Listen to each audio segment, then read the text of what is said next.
L'information au centre de la révolution. Innovation. Perception du savoir. Le socle du magazine d'actualité JOS.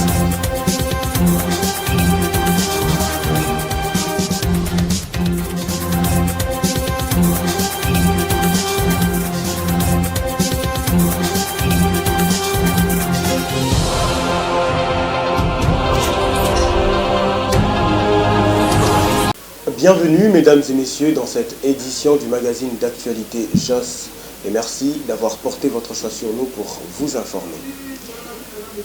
Ouvrons cette édition avec le périple du chef de l'État, son Excellence M. Félix-Antoine Tshisekedi Tshilombo. Ce dernier est arrivé en fin de matinée à Kananga, dans la bourgade de Benamandé, en vue de donner le coup d'envoi des travaux de construction de la route Kananga-Kalambambouji. Détail avec Michael Kalamba.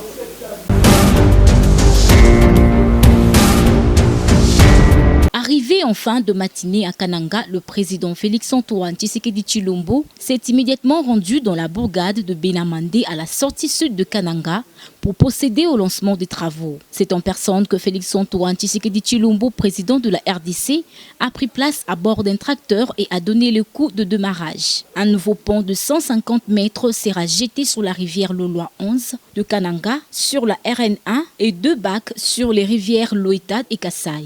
Pour le ministre Alexis Gisaro, durant cette première phase de réhabilitation, il y aura travaux de terrassement, des ouvrages hydrauliques et la construction de 2 postes modernes de péage. La phase de bitumage interviendra après les 24 mois. Pour ceux de deuxième phase, les études de faisabilité ont été lancées par la Banque africaine de développement BAD. C'est une entreprise de droit congolais, TOA, qui bénéficie de l'assistance technique des experts israéliens qui a contracté avec le BSECO pour la réhabilitation de la route Kalambambouji. Après le coup d'envoi des travaux, le président de la RDC est en route pour la commune de Nganza où il va également donner le go d'envoi de 50 km de travaux de la voirie de Kananga, travaux qui seront exécutés par l'entreprise Afrimex. Le président de la République démocratique du Congo, son Excellence M. Félix-Antoine Tshisekedi Tshilombo, a pris part ce mardi 13 septembre 2022 à la cérémonie d'investiture de William Ruto, l'actuel président de la République du Kenya. On note aussi la présence à ces assises de plusieurs chefs d'État, venus d'ailleurs pour assister à ce couronnement. Suivez.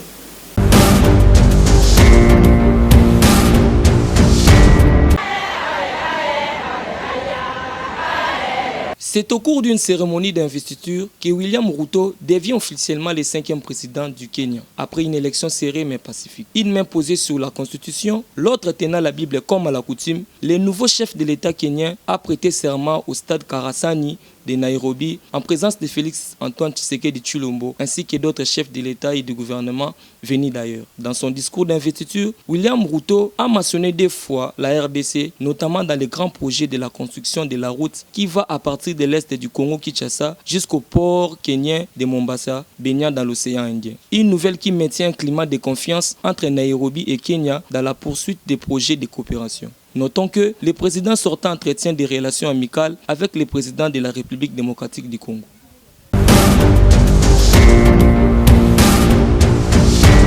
La nation congolaise lui est reconnaissante de l'avoir rendu service sur le plan culturel. Daniel Claude Kwedi a exercé une 50aine d'années ses talents d'artiste. En 20 minutes, le président de la République démocratique du Congo a déposé les gerbes de fleurs au cercueil de l'artiste, puis réconforte la famille biologique de l'illustre disparu ainsi que celle des artistes comédiens. Kwedi était caméléon de scène avec multiples casquettes. Reconnaissant les talents de l'artiste comédien, Le mot du président de la République par le ministre de Communication Patrick Mouyaya, qui restera archivé, a été dite. La mémoire de Daniel Claude Kwedi sera inscrite dans les annales de la culture congolaise. À retenir de ce grand baobab parmi tant d'autres disparus en RDC, né à Kinshasa 24 septembre 1946. Marié, père de 6 enfants, artiste comédien de troupe théâtre Salongo, où il était directeur artistique. Mais hélas, ce fut le 14 septembre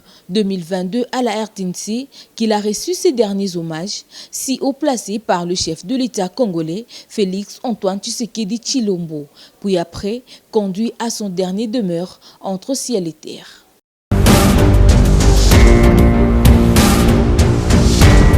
Ouverture de la session parlementaire en RDC, le président de la Chambre basse du Parlement, Christophe Mbosso Kodia, traite le président Paul Kagame, président de la République du Rwanda, de l'axe du mal de l'Afrique et lui demande d'arrêter de manipuler son armée contre les Congolais.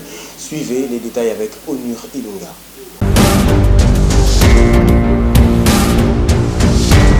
Le speaker de la Chambre basse du Parlement, Christophe Mbosso Kodia, a procédé le jeudi 15 septembre 2022 à l'ouverture solennelle de la session parlementaire de septembre.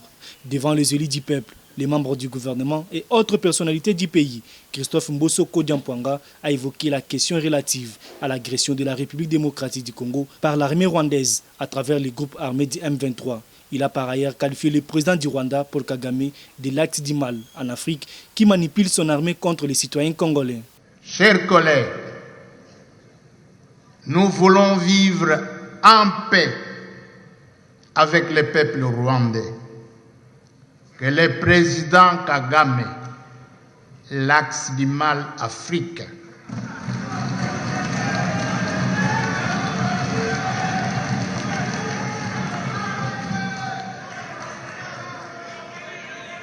D'après le président de l'Assemblée nationale, il n'est qu'un secret pour personne que le Rwanda apporte son soutien militaire et logistique au M23. Pour clore, Christophe Mbosso a aussi condamné les graves violations des droits humains parmi les populations civiles, ainsi que les pillages des ressources naturelles du pays commis par les terroristes, notamment des ADF et les M23. Le Premier ministre chef du gouvernement, Jean-Michel Sama Lukonde Kyenge, a déposé ce jeudi 15 septembre 2022 à l'Assemblée nationale le projet de loi des finances pour l'année 2023, chiffré à plus de 14 milliards de dollars. Suivez l'intégralité de l'élément avec le commentaire de Joël Kalala.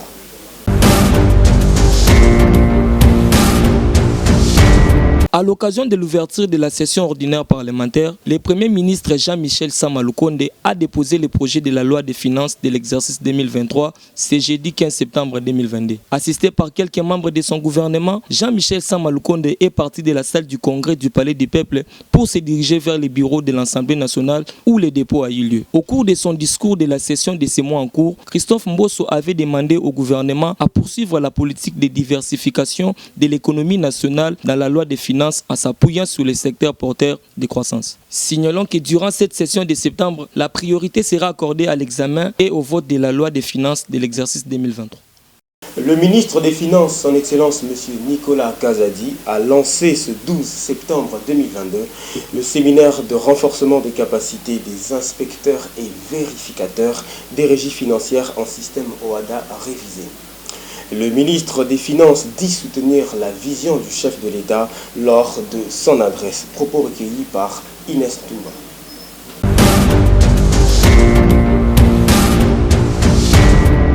Ce jour constitue une occasion opportune pour rappeler l'importance cruciale de votre implication dans le renforcement de la mobilisation des recettes afin de permettre au gouvernement de financer son programme ambitieux qui matérialisera la vision du chef de l'État, son Excellence M. Félix Antoine Tshisekedi Tshilombo, président de la République. C'est ici pour moi l'occasion de féliciter le COPIL OHADA, qui en dépit de diverses contraintes, a pu organiser cette session de formation en parfaite synergie avec les objectifs que mon ministère s'est fixés en matière de mobilisation des recettes. Je l'encourage à poursuivre cet élan pour permettre à nos régies financières de continuer à atteindre leurs assignations dans le but de renflouer les caisses de l'État. En accédant à la magistrature suprême, Son Excellence Félix-Antoine Tshisekedi Tshilombo, président de la République et chef de l'État, a fait de la lutte contre les antivaleurs son cheval de bataille pour galvaniser toutes les énergies autour du soutien à la croissance économique afin d'accélérer le développement économique de notre pays et réduire la pauvreté.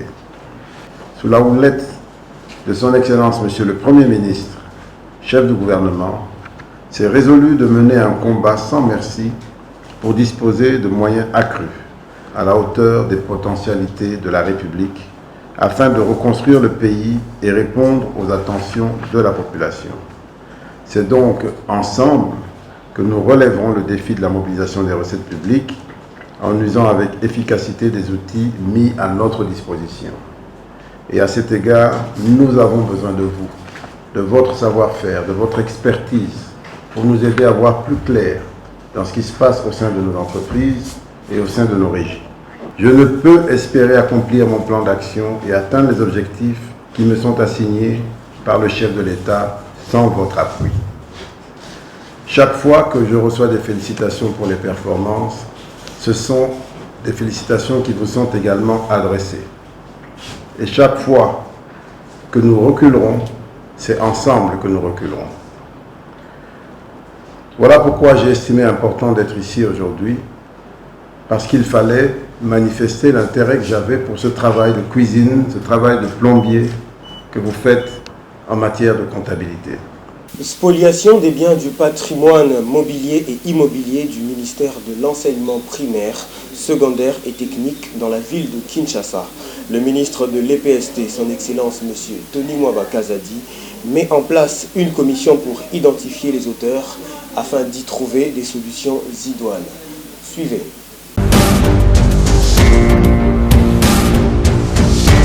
Le chef de mission, le coordonnateur de la cellule des experts, le professeur Oscar Mouteba s'est rendu le mardi 13 septembre 2022 au bureau du ministre de l'enseignement primaire, secondaire et technique, Tony Mwaba Kazadi, pour déposer en main propre le rapport de l'inventaire du patrimoine en présence du ministre provincial de Kinshasa et en charge d'éducation, de l'inspecteur général, des directeurs provinciaux de l'EPST et du CECOP et des inspecteurs principaux provinciaux de Kinshasa. À l'entrée de jeu, plusieurs points ont été soulevés. Beaucoup d'espaces destinés aux écoles sont mis en location aux opérateurs économiques qui y sont érigés des boutiques, des restaurants et diverses activités lucratives. Le professeur Oscar enrichit ses propos en disant « Certains cadres et chefs de l'EPST y travaillent en complicité. Il y a des terrasses où se vendent de l'alcool et des différents stupéfiants au détriment de l'éducation des enfants. » Par ailleurs, le coordonnateur de la cellule des experts de l'EPST a toutefois déploré le manque de collaboration par certains cadres qui ont mis les bâtons dans la mission diligentée par le ministre. Ce qui justifie un regret total de la part du ministre provincial Charles Mboutamoutou qui n'a pas été associé à cette mission raison de ce blocage déploré par la mission. Pour conclure, le ministre Tony Mwaba Kazadi a remis le rapport au ministre provincial pour qu'il y travaille ensemble avec les cadres provinciaux. Le ministre de l'enseignement primaire, secondaire et technique, son Excellence M. Tony Mwaba Kazadi, a réuni ce mardi 13 septembre 2022 dans la salle des réunions CREC les principaux syndicats de l'EPST pour annoncer la relance des réunions d'évaluation des cahiers de charges de chaque secteur. Suivez les détails avec Michael Kalambay.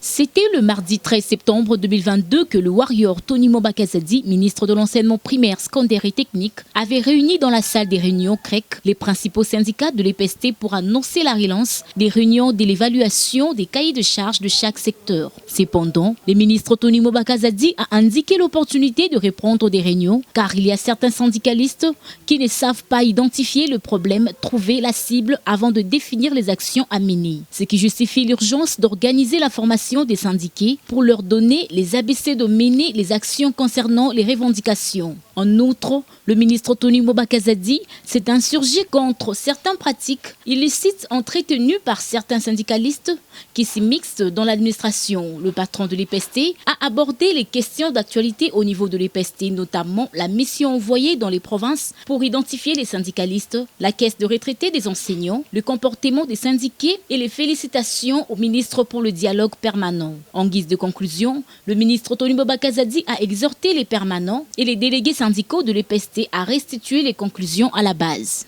Condamné à 3 années de servitude pénale par la justice pour incitation à la haine tribale et pour atteinte à la sûreté intérieure de l'État, l'ancien président de la CENI, Ngoï Mulunda, a bénéficié d'une liberté provisoire ce jeudi 15 septembre 2022. Suivez les détails dans cet élément de Mur Ilunda.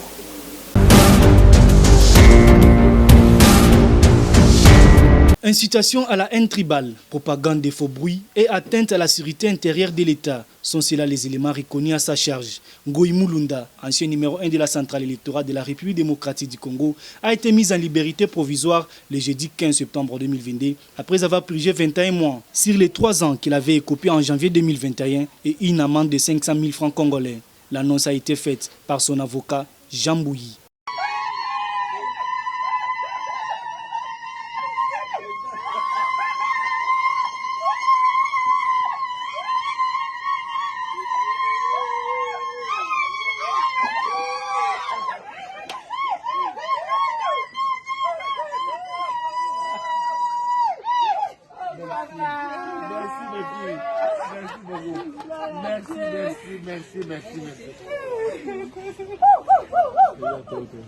Merci. Je suis ému. Merci. Merci beaucoup. Merci bien. Enfin. Pour rappel, lors de son arrestation, plusieurs personnalités, dont Moïse Katumbi, appelaient depuis à sa libération.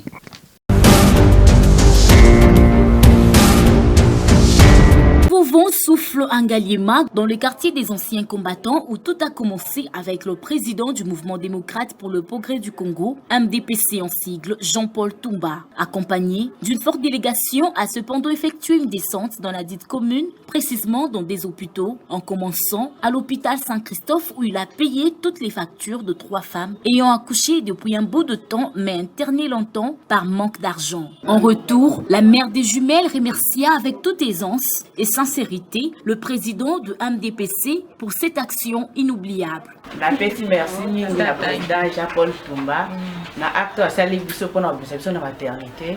Elle passe à Oyo, on a merci.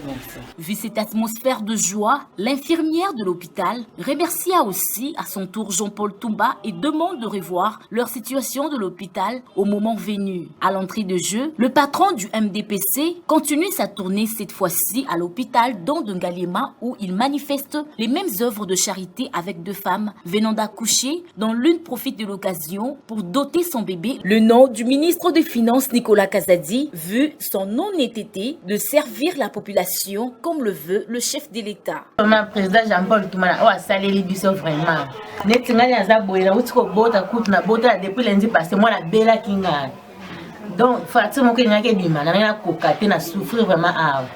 Pour ce que tu as été na revivre ndenge na obo salélinga vraiment nzamba pambola bino donc misa bino kende liboso et batisa na mikolo bisikere na pesi merci ami vraiment on est salélinga na pesi merci na kitilasi Nicolas Kazadi na koma mwana ngande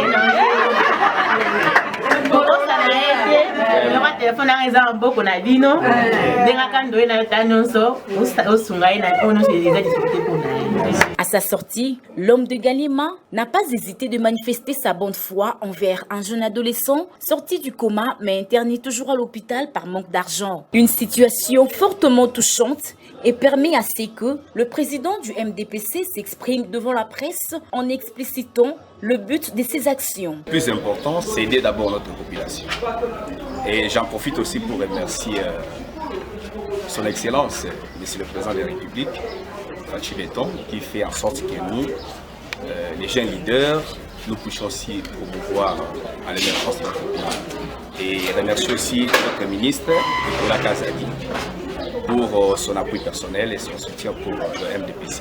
Cet homme de Ngaliema, Jean-Paul Toumba, ne cesse d'étonner la population par ses œuvres dignes en République démocratique du Congo.